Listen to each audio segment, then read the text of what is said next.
ನಮ್ಮ ರಾಜ್ಯದಲ್ಲಿ ಸುಮಾರು ಸ್ವಾತಂತ್ರ್ಯದ ಹೋರಾಟದ ಜೊತೆಯಲ್ಲೇ ಇದಕ್ಕೂ ಹೋರಾಟ ಮಾಡಿಕೊಂಡೇ ಬಂದಿದ್ದಾರೆ. ಗುರಿ ನನಗಿರ್ತಕ್ಕಂಥದ್ದು, ನನಗೆ ಇರ್ತಕ್ಕಂಥ ಕಾಲದಲ್ಲಿ ಈ ನೀರಾವರಿ ಆದ್ರೂ ಪೂರೈಸಬೇಕು.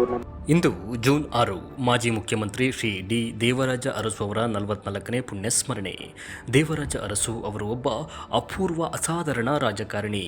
ಕ್ರಾಂತಿಕಾರಿ ಬದಲಾವಣೆ ತರುವಂತಹ ಕಾಯ್ದೆ ಜಾರಿಗೆ ತಂದು ಕರ್ನಾಟಕ ರಾಜಕೀಯ ಇತಿಹಾಸದಲ್ಲಿ ತಮ್ಮದೇ ಆದ ವಿನೂತನ ವೈಶಿಷ್ಟ್ಯ ಹೆಜ್ಜೆ ಹೇರಿಸಿದ ಧೀಮಂತ ನಾಯಕ. ದೇವರಾಜ ಅರಸು ಅವರು ಕೇವಲ ರಾಜಕಾರಣಿ ಆಗಿರಲಿಲ್ಲ, ಬಡವರ ಬದುಕಿಗೆ ಬೆಳಕು ನೀಡಿ ನೊಂದವರಿಗೆ ನಂದಾದೀಪವಾಗಿ, ಹಿಂದುಳಿದ ವರ್ಗಗಳ ಆಶಾಕಿರಣವಾಗಿ, ಸದಾ ಸಾಮಾಜಿಕ ನ್ಯಾಯಕ್ಕಾಗಿ ಹೋರಾಡಿದ ಅದಮ್ಯ ಚೇತನವಾಗಿದ್ದವರು.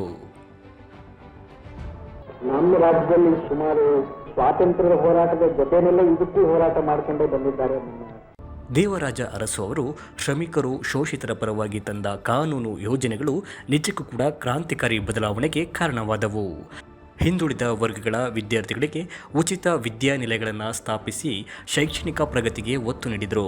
ಅವರ ಸಾಮಾಜಿಕ ಆರ್ಥಿಕ ಸಮಾನತೆಯ ದೂರದೃಷ್ಟಿಯ ಆಲೋಚನೆ ಅಪಾರ ಮೆಚ್ಚುಗೆಗೆ ಪಾತ್ರವಾಗಿದ್ದಾವೆ. ಅದರಲ್ಲೂ 1974ರಲ್ಲಿ ಭೂ ಸುಧಾರಣೆ ಕಾಯ್ದೆ ಜಾರಿಗೆ ತಂದು ಉಳುವವನೇ ಭೂಮಿಯ ಒಡೆಯ ಯೋಜನೆಯಲ್ಲಿ ಬಡ ಗೇಣಿದಾರರಿಗೆ ಭೂಮಿಯ ಒಡೆತನವನ್ನು ನೀಡುವ ಮೂಲಕ ಲಕ್ಷಾಂತರ ರೈತ ಕುಟುಂಬಗಳಿಗೆ ಆರ್ಥಿಕ ಸ್ವಾತಂತ್ರ್ಯವನ್ನು ತಂದುಕೊಟ್ಟರು. ಹಿಂದುಳಿದ ವರ್ಗಗಳ ಕಲ್ಯಾಣಕ್ಕಾಗಿ ಹಾವನೂರು ಆಯೋಗ ರಚನೆ ಮಾಡಿ ಶಿಕ್ಷಣ ಮತ್ತು ಉದ್ಯೋಗದಲ್ಲಿ ಮೀಸಲಾತಿ ತಂದು ಹಿಂದುಳಿದ ಸಮುದಾಯಗಳಿಗೆ ಸಾಮಾಜಿಕ ನ್ಯಾಯವನ್ನು ಒದಗಿಸಿದರು. ಸಮಾಜದಲ್ಲಿ ಶತಮಾನಗಳಿಂದ ಬೇರೂರಿದ್ದ ಜೀತ ಪದ್ಧತಿಯನ್ನು ತೊಡೆದು ಹಾಕಲು ಜಮೀನ್ದಾರಿ ಪದ್ಧತಿಯನ್ನು ಕಾನೂನು ಬಾಹಿರಗೊಳಿಸಿದರು.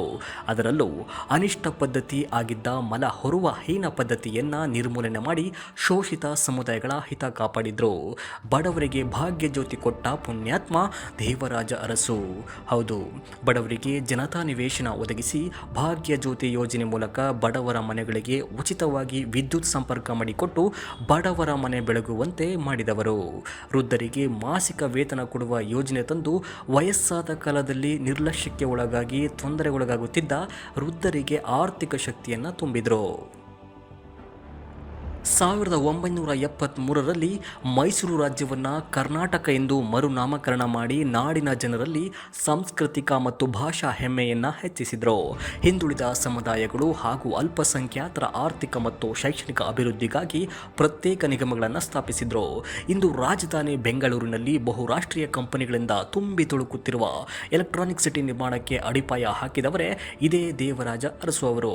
ಹೀಗೆ ಸಮಗ್ರ ಸಮುದಾಯಗಳ ಕಲ್ಯಾಣಕ್ಕಾಗಿ ದುಡಿದ ಮಾನವತಾವಾದಿ, ಅಭಿವೃದ್ಧಿ ಹರಿಕಾರ, ಧೀಮಂತ ನಾಯಕ, ಸಾಮಾಜಿಕ ನ್ಯಾಯಕ್ಕಾಗಿ ಹೋರಾಡಿದ ಅದಮ್ಯ ಚೇತನ ಡಿ ದೇವರಾಜ ಅರಸು ಅವರನ್ನು, ಅವರು ಮಾಡಿದ ಸತ್ಕಾರ್ಯ ಯೋಜನೆಗಳನ್ನು ಸದಾ ನಾವು ಸ್ಮರಿಸಲೇಬೇಕು.